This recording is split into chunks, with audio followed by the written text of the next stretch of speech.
has been a multi-pronged one. While encouraging the domestic data processors to adopt the most rigorous standards of security, like BS 7799, by imparting training to the effectives, and at the same time looking at the legislation and the subordinate legislation to see whether there are any gaps that need to be plugged. This exercise has been a consultative one with the participation of all the major players, all the stakeholders, and above all the legal luminaries that have been, the legal luminaries who have been willing to help us in this task. And I must acknowledge in this context the seminal contribution that has been made by Mr. Pavan Duggal.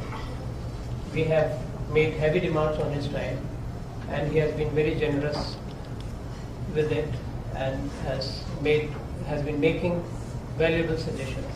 Even yesterday I received a detailed exposition on the scope and implications of the provisions of Section 87(2)W of the Information Technology Act.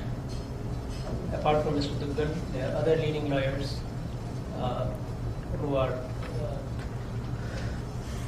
authorities in their own right insofar as information technology law is concerned, who are willingly supporting our endeavors. We have received very valuable suggestions from NESCOM and other industry associations as well.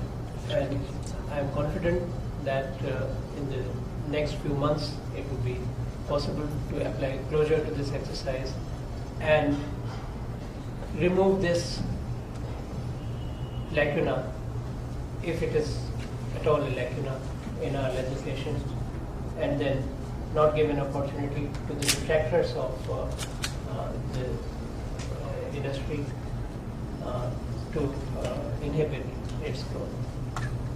I am looking forward to the recommendations that emerge as a result of the deliberations in this seminar, and we will be able to incorporate them in the legislative initiative which is on the end. With these words, I declare the seminar open.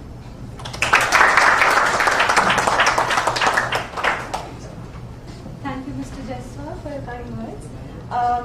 We now have with us on the dais Shri Kiran Karnik, who is President NASSCOM, and he represents the information technology and the ITS industry in India. We would like to welcome you, sir. Thank you so much for taking out time from your schedule and being with us today. May now request Deepti to present a bouquet of flowers to Mr. Karnik.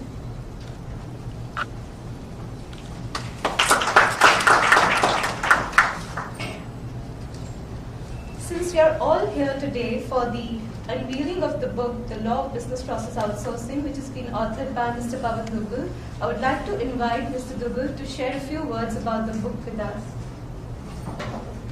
Mr. Jaiswal, Mr. Karnik, ladies and gentlemen, a very good morning to you, all of you.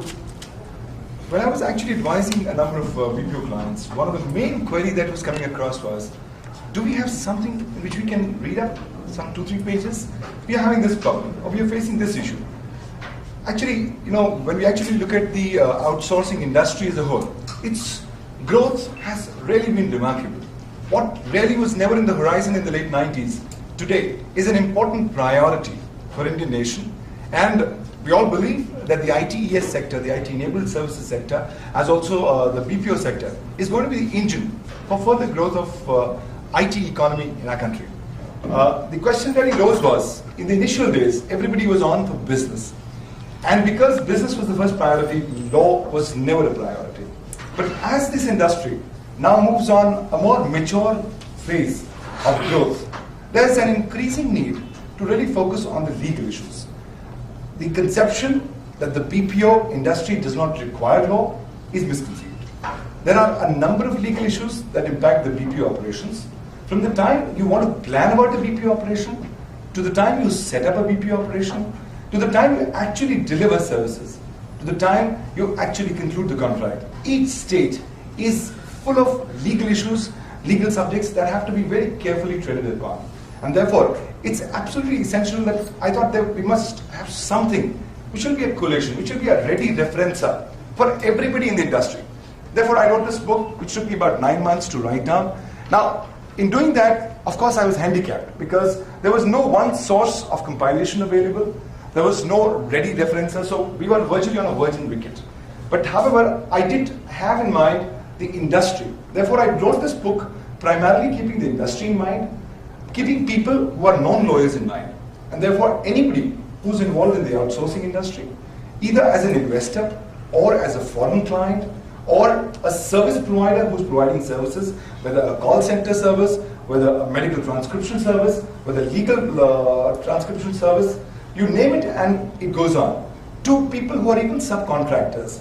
Because this industry is going at such a furious rate, it's obviously not possible all the times for contractors or vendors to do all their services through themselves. And in a large number of cases, subcontractors come in the way who actually take part of the subcontract and deliver the services. Therefore, this book addresses the needs of everybody in this sector. And it's a must-read as far as I go. As an author, I will tell you, for anybody who's into this sector, because it really highlights some of the major issues that impact the sector. Whether it's the issue relating to what needs to be a part of the BPO contract, to what should be in your SLA, the service level agreements. Is data protection, the Honorable Secretary mentioned about data protection being a major thrust area. One of the main arguments in the West is that data in India is not secure. I'll tell you, this conception is purely misconceived. In the sense, we have enough teeth under the existing law to protect our data. And a lot of people don't know about it. This book talks about that. That does not mean that we do not require new initiatives. We require new initiatives, and that's why the government, led by the Honorable Secretary's Ministry, is in the process of coming up with new provisions in this regard. This book also talks about spamming. Is there a need for you as a BPO service provider or as a client to really comply with spam laws, whether in any part of the world? Well, the basic rationale is that if you are targeting a target jurisdiction, then you will have to comply with the local laws that are actually applicable in the concerned jurisdiction. This book also gives a detailed analysis about the various US laws and the European Union laws that you would need to be complying with.